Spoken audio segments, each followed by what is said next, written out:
Chapter 38 ended with Subaru looking out to the massive water tower surrounding the city. Chapter 39 opens with Subaru and Anastasia making their way down to the reception hall. On their way down, Anastasia continues to fill Subaru in on what he missed while being out cold. Anastasia explains that the 5th floor of the city hall was destroyed by Capella, and the 4th floor currently houses all of the poor citizens who were turned into flies. Subaru wondered if the magic radio was turned into ash along with the 5th floor. Anastasia, happy to answer Subaru's question, informs Subaru that the magic radio was dismantled and put into safekeeping. Not wasting any time, Anastasia circles back to the topic of Capella's victims. Thankfully, all of the victims' minds are still human, so they can understand what humans are saying and follow directions. There also hasn't been any suicide attempts as well. The thought of suicide made Subaru's heart sink. Just like Anastasia, he hoped that the victims would still cling on to their will to live. Once Subaru and Anastasia reached the 1st floor, they were greeted by Julius. Julius asked Anastasia how their conversation went.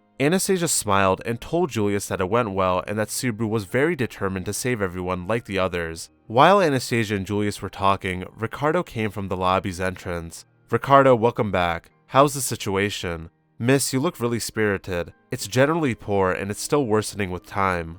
Subaru was confused on how things could have gotten worse than they already were. "The broadcast, Captain." The scummy cult gave a discouraging broadcast. Garfield, who had come down from the stairs, answered Subaru's question. Ricardo nodded and added that all of the shelters he visited had zero fighting spirit left to regain their city. On the bright side, Ricardo was able to determine the locations of all the shelters in the city, thanks to the records in the city hall. Anastasia sighs and explains that currently they stand no chance of winning, with the city in troops' morale. It won't be long before some people start chasing down the owners of artificial spirits and the Book of Wisdom to ensure their survival. I think that we should take the path of minimum sacrifice. Every resource that we spend poorly gives the other side yet another advantage. Wait, Anastasia, that doesn't sound like what I have in mind. Natsuki's ideal of refusing to sacrifice anyone, although admirable, is not realistic in the slightest. Our forces have taken too much damage in the opening stages of battle, and we won't be able to pull through without taking some losses. Isn't that the obvious truth? Subaru continued to push back against Anastasia's willingness to sacrifice people. They continued to yell at one another, trying to justify their side. Anastasia was not willing to back down, and it was pissing Subaru off greatly. Subaru could not believe the words that were coming out of Anastasia's mouth. He started to walk up to her, before he was stopped by Julius, who came to Subaru's defense, agreeing with him that if they were okay with sacrificing people, they are playing right into the witch cult's hands. Subaru was shocked, not expecting Julius to go against his lady's wishes. The three continued to go back and forth, not making much progress. They were then interrupted by Al, who had just entered from the lobby.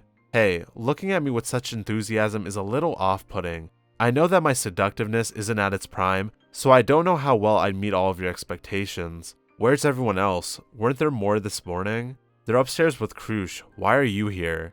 "Well, when the commotion started, I decided to run and find a place to hide for a bit. When things started settling down, I took a peek outside and heard the broadcast about the city hall. My first thought was that you were probably involved, and if not, I'd at least be able to find someone who knows what's happening." "Come on, don't look at me like that. I feel a little bad, but can you really say that missing that last fight was completely my fault? Besides, I don't think the results would have changed based on my presence alone."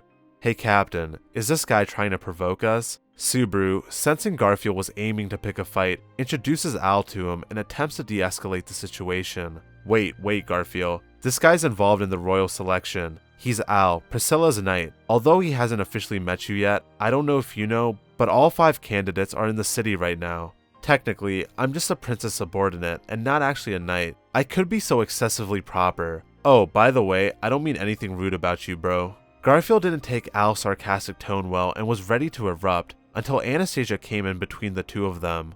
"Aren't you just like your master, appearing so suddenly and making a mess? Causing a fight will rub people the wrong way, so how about you drop it for now?" "Wow, you're really honest. Unfortunately, this is just the way I am. Everyone says that I tick people off and disrupt their rhythms." Anastasia sighs, wanting to get back on track and not waste any more time, hands Subaru a conversation mirror. She explains to Subaru that she is willing to compromise with him and go with a plan that requires no sacrifices. But he only has 3 hours to come up with one and find the rest of their allies, otherwise she will begin to make sacrifices with no hesitation. Subaru sighs and asks Anastasia if there's a map of all the shelters. Anastasia nodded and provided Subaru the map that Ricardo had used. With the map in hand, Subaru began to take his leave. As Subaru approached the lobby door, he was stopped by Julius, who insisted that he goes with Subaru. Subaru politely turns Julius down as he will be taking Garfield with him. Once Subaru and Garfield left the city hall, they were approached by Al, who insisted on tagging along with them as he believed that they would help him find Priscilla. Speaking of Priscilla, I last saw her in the park on 15th Street 15 minutes before the attacks happened. If she didn't leave, she should be in a shelter near there. Really? That's super helpful info, bro. Then let's start from there. Al brofist Subaru before the trio continued to make their way to the nearby shelters.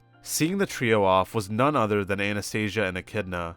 Ouch, you were totally treated like the bad guy there, weren't you? Quiet, you Scar Fox. It's not like I haven't worked it out already. If Natsuki can still speak with such conviction when he returns, then he's really bad at learning. And that sums up chapter 39 of Arc 5. Let me know what you thought of the chapter in the comment section down below. Thank you for watching, and I hope you all have a great rest of your day.